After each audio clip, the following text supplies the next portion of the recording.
le Seigneur, je vous salue au nom de Jésus-Christ. Ce matin, je viens parler à ton cœur. Sais-tu que tu as été créé spécialement pour Dieu? Sais-tu que Dieu qui t'a créé, il veut que tu sois satisfait dans ta vie? Sais-tu que Dieu, à cause de son amour spécial pour toi, a mis les capacités sexuelles que tu possèdes?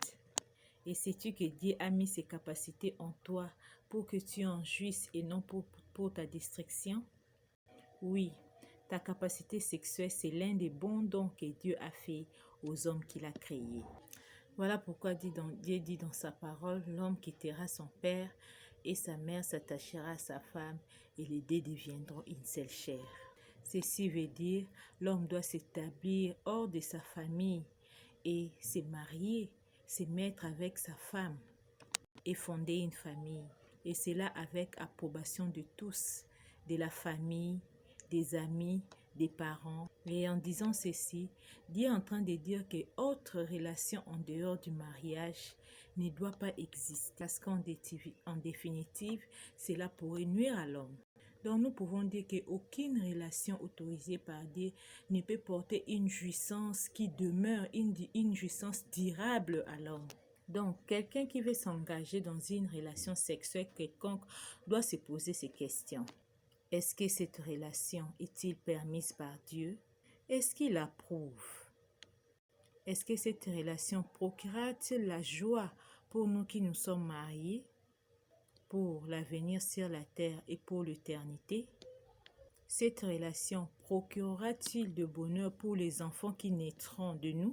Cette relation procurera-t-il le bonheur à nos parents, à notre nation, ou fera-t-il le bonheur, un endroit de bonheur à l'homme sur la terre? Et si la réponse est oui, les autres relations que Dieu n'approuve pas, la réponse sera non. Plusieurs vivent dans l'adultère, dans la fornication, dans la masturbation, dans la pédophilie, dans le fait de se masturber ou les lesbianisme. C'est ça, ce sont des relations interdites par Dieu. Au fait, cela n'importe pas si cette relation a eu endroit dans les pensées ou dans les actes. Car Dieu regarde le cœur. Si nous lisons la Bible dans Matthieu 5, le verset 28, la Bible dit: mais moi je vous dis que quiconque regarde une femme pour la convoiter a déjà commis un adultère avec elle dans son cœur. Voilà, Dieu regarde le cœur. Car plusieurs sont immoraux dans les pensées, dans les actes. Ils regardent des films pornographiques, ils lisent des journaux pornographiques. À travers ces choses, ils remplissent leur cœur de l'immoralité. Même leurs pensées sont transformées en actes. Ces gens sont tous de même impurs devant Dieu. Dieu qui voit tout. En plus, lorsque l'occasion se présente, ceux qui ont les pensées impures mettent en pratique ce qu'ils ont dans leur cœur. Qu'est-ce que la Bible nous dit dans Apocalypse 21, le verset 8? Mais pour le lâche, les incrédules, les abominables, le meurtrier, les impudiques, les fornicateurs, les enchanteurs, les idolâtres et les menteurs, leur part, c'est dans le temps ardent de feu et de soufre, ce qui est la seconde mort. La Bible dit encore dans 1 Corinthiens 6, le chapitre 6, versets 9 à 10. Ne savez-vous pas que les injustes n'hériteront point le royaume de Dieu?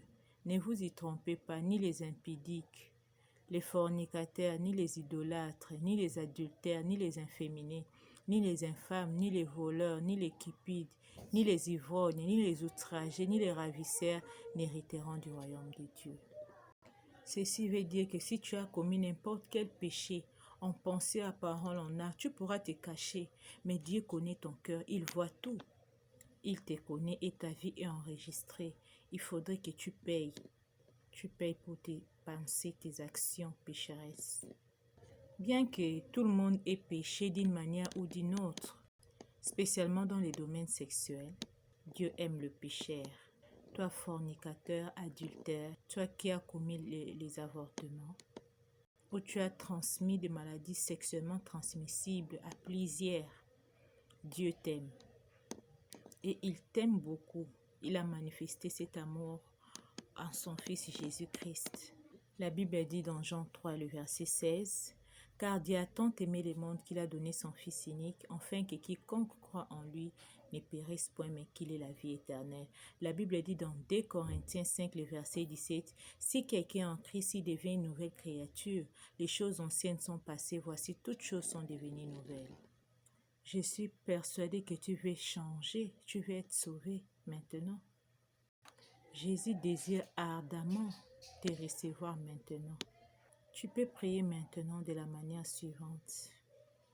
En le faisant de tout ton cœur, Dieu te répondra immédiatement. Prions. Seigneur Dieu, j'ai péché dans mes pensées, mes paroles et mes actes.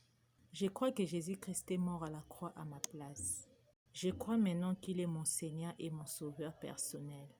Pardonne-moi de tous mes péchés et guéris-moi de toutes mes maladies.